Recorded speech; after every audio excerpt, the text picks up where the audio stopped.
Welcome back. This is Robert with Space Age Consulting, and today we're here to talk about the Studio Camera 4K Pro, the Pro version. Even though we're using it with HDMI here, the whole reason we rented this from lensrentals.com is so that we can test this for our church production, and we're going to see what that looks like a little bit later. See, we have a lot of BlackMagic Design infrastructure already. And one of the reasons we wanted to get this camera specifically is for how well it integrates with the ATEM software so that we can control it remotely. So after an experience with the Pocket 6K, I thought maybe it would be great to upgrade to the 4K above using what we're currently using, which is our JVC GY170 models, which they're great small cameras where our environment, they're not great for our environment. So we were going back and forth about, should we move up to just better camcorders? Should we move all the way up to broadcast cameras? Or should we go for something mid-range that allows sort of the use of studio-like cameras without the studio camera price? And there are going to be some trade-offs, and we'll talk about that later. The Studio 4K camera was just announced. You know all the specs on it. You've seen all the reviews on it, but we wanted to see what it would be like practical use. Let me tell you something. The tally light is great. We don't always have professional speakers up front, so with the tally light, they know which camera to look at. Very important. The ease of usability, the ease of the setup, the big touchscreen monitor, all these things are great reasons to get the studio camera. The great image, I mean, this is the 6K. Both of them are in video mode, they're not in film mode. This is the 6K, this is the 4K, the studio camera versus the cinema camera. You can obviously see difference. I just spent about 10 minutes trying to get them sort of color matched, but you're not going to really get that. They're two very different kinds of cameras. They also have two very different lens mounts, which we'll get into later. So I'm using the Studio 4K with my Metabones Speedbooster and the Canon 24-105 lens, which I think is a great lens. I know it's f4 and it's not as good in low light. The Metabones brings it up to 2.8, much better. And we're gonna see what that looks like in our sanctuary environment with the lighting that we have, which is terrible lighting. Plain and simple, we need an upgrade. But comparing right now in a studio setup with the 6K against the 4K, I think it's usable. I might bring down the gain just a little bit on this camera. Let's see if that matches better. See, it's almost there. There's just, the 6K just has a more, even with the video mode, just has a more filmic look. It just looks more like a movie camera, where this looks more like a studio camera. Guess what? That's what they're supposed to do. It's not a big surprise, but they're closely matched. If I were to have, say, the Pocket 6K as my remote Wi-Fi camera, just picking up B-roll, just recently we used the GH5 for that role, and we got some phenomenal shots. I could use the Pocket 6K and match closely with the Studio 4K. And I think that's what would be good to have. Our infrastructure would allow us to use not just the tally light, but also the wiring would allow us to do, as I said, the remote control. And I'll explain why that's important later. Overall, the Micro Four Thirds mount is a little bit of a bummer. It really is. So I'm going to switch out to some of our Micro Four Thirds lenses and show you the limitations of trying to use them in a church setting. So this is the Samyang 12mm f2 manual lens. So I'm not even sure I'm in focus, and there's no way for me to fix it from back here. But you can see, great for choir shots, but if you need to make any changes because your focus point changes, you might go from a choir to a preacher, then that's just a bit too wide of a shot. So now we've switched to the Panasonic 25mm f1.7, and I had to make some adjustments. The great thing is I can do focus pulling. It's a lot of breathing in this lens. I can do remote focus pulling. Let me see if I can get this setting right.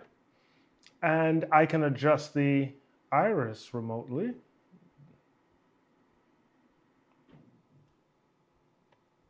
Because this is a completely electronic lens.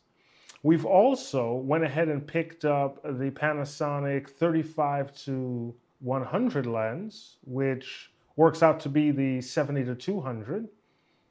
And as you can see, my head is chopped off just because of the distance, and I don't want to adjust the tilt.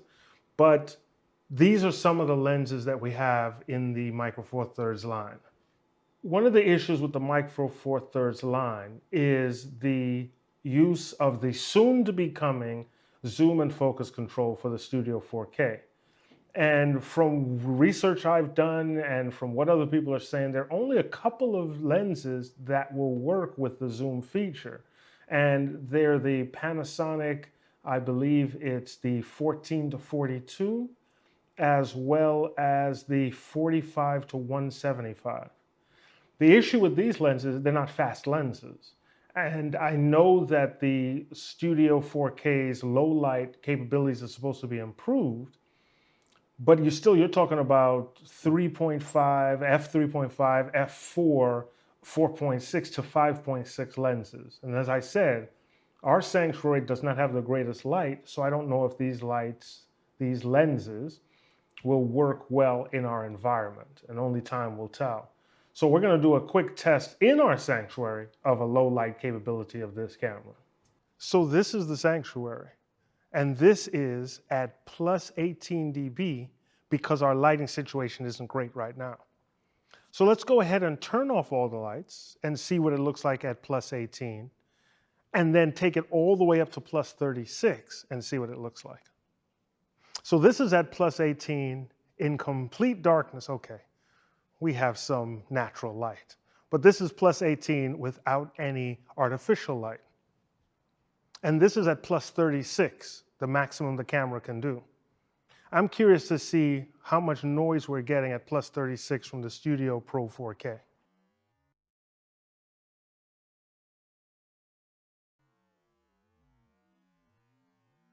So as you can see, that is obviously way too much noise at plus 36 dB to really be usable in a live situation. Another one of the upsides I had mentioned before about using the BlackMagic Design infrastructure is the ability to control the camera remotely. You see, I'm able to do focus changes, I'm able to do ISO changes. Let me give you a good explanation of why that's important in our environment. One of the ideas behind buying the Studio 4K Pro was the ability to control the cameras remotely. See, our control room is all the way back there, upstairs. So what that would mean is we'd have to run out this room, down the stairs to the front quietly while service is going on to make any adjustments to the camera that our younger camera operators couldn't make. By having the remote control capabilities built right within the ATEM software, we can make color changes, we can make gain changes remotely. It's a powerful tool. Thanks to Lens Rentals for having this product in their catalog so quickly. This enabled us to really test this out and decide whether this is something we can use.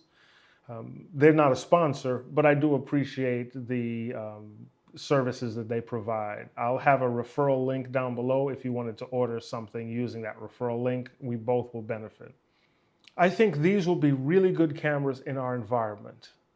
Coupled with our BlackMagic Design infrastructure, the ability to train new volunteers easily on these cameras, and as their skills improve, they'll be able to still use these cameras to greater capabilities. For those reasons, we did order some. Now, moving forward, we are going to have to add additional cabling. We are going to have to adjust our lighting, and we're going to have to make sure that the lenses we get, we can use with the products they're going to be offering. We do have that concern that you buy into a line of products and then there's no improvements made. We need faster lenses that use power zoom, and that's a Panasonic or Olympus issue. We don't know how long the Micro Four Thirds lens system will continue to exist, and we hope for a greater future with that. And then we're going to have to test to see if electronically controlled lenses can work still using adapters like the Metabones adapter. So for all those reasons, we're still cautious. We're still going to couple these with camcorders for our church, and we hope and pray that these products will have a long lifespan and allow us to do all the things we hope to do in the future. So if you have any questions or comments, go ahead and put them in the comment section below. If you have any problems with our evaluation, that's fine. Let us know if it will work better in your environment or maybe worse in your environment. With that, this is Robert with Space Age Consulting, and here's hoping you see me soon.